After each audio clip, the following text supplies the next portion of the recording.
This presentation is regarding my perception of power and privilege. Power is the ability to influence and make decisions that impact other people, and privileges are advantages and benefits that people receive due to the social group that they're in. I, like most of us, am in several interlocking groups. I'm a heterosexual African American married woman veteran. I believe it's important that us MFTs to understand the power and privilege and the oppression that it can cause. And as an MFT, I've got power in my therapy sessions and power to influence my clients. I experienced privilege as a heterosexual married woman veteran, one that's not, and no one's held that against me, but as an African American woman, I've been taught that I have to be twice as good as a white woman to be recognized as half as competent. I'm a veteran, married to a 100% service-connected disabled veteran, and I'm privileged to be in school now because of it, and I have health care that many people do not have. Yes, most of my clients are minority. They've suffered unnoticed, recognizable social injustices, marginalization, so much so that they even believe themselves that it's just the way things are for them. And they're some of the most difficult families to engage in therapy. They may come to one or two sessions, but then they quit.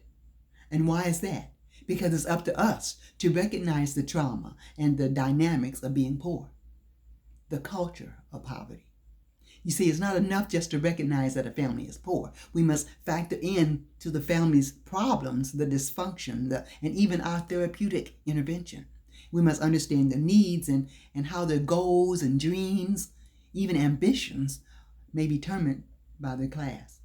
And when you think about it, there's really only two classes, the haves and the have-nots. So we as therapists, we must be careful not to impose our middle class expectations and standards on anybody.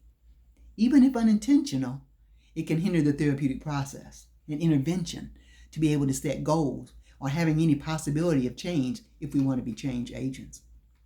Understanding the intricacies of trauma and oppression is the key to therapeutic process where we not only understand it ourselves, but we help our clients to understand it as well. And recognize the culture, the trauma, the dynamics. It's not only the oppression of being in the have-not class, it's the effects of the psychic and the shame and the lack of self-pride and self-value and dignity. And even when one is able to overcome the hardships and the pain that they've experienced, they're left with scars of the past. And some are even intergenerational experiences and devaluation. They feel powerless, they feel helpless and ignored. And privilege? One client told me, I have no privilege. I'm running for my life. I'm just striving to survive. And for some, escape from that poverty's social cultural trauma is a lifelong experience. The first step to developing a therapeutic relationship is to make sure that you are aware of the power differentials, of the privilege differentials between you and the client. We're in a power position. That means we have to cross the great divide, which is that we ignore the impact and stress of this poverty culture on our client and do what's easier for us. That's not the way to do it. We must communicate those environmental and cultural factors in order to develop an egalitarian collaborative relationship. Dr. Wayne Dyer, noted that when you change the way you look at things, the things you look at change. And that's what we want for our clients, to get them to change their focus and identify what's hindering them and focus on empowerment, to focus on to expand their choices and their survival power, their ingenuity, and their creative abilities, and to be able to cope in spite of the challenges that face. The same client told me that she had no power or privilege. She explained that she was only a maid for a couple of rich people. She had no choice because she was a single mother. Her husband died 6 months after they came to America. And I pointed out to her how she identified herself as only a maid, to recognize the shame and the stigma and the devaluation that she had associated with herself. And I stressed how she had overcome extenuating circumstances and how she survived in spite of the struggles. And I pointed out her strengths and her fortitude. That's when she admitted to me that she wanted to go to school.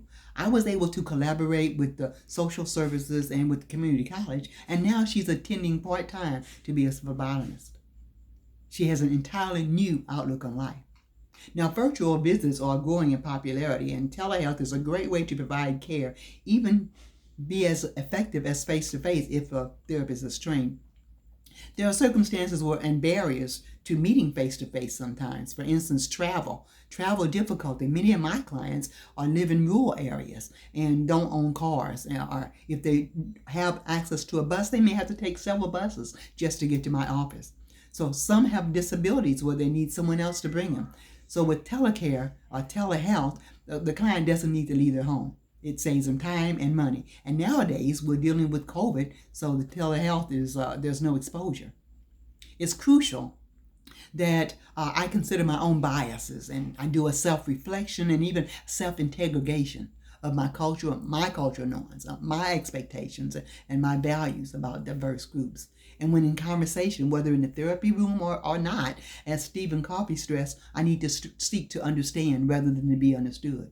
It's important to recognize every person as a human being, and we're bound together by our humanity.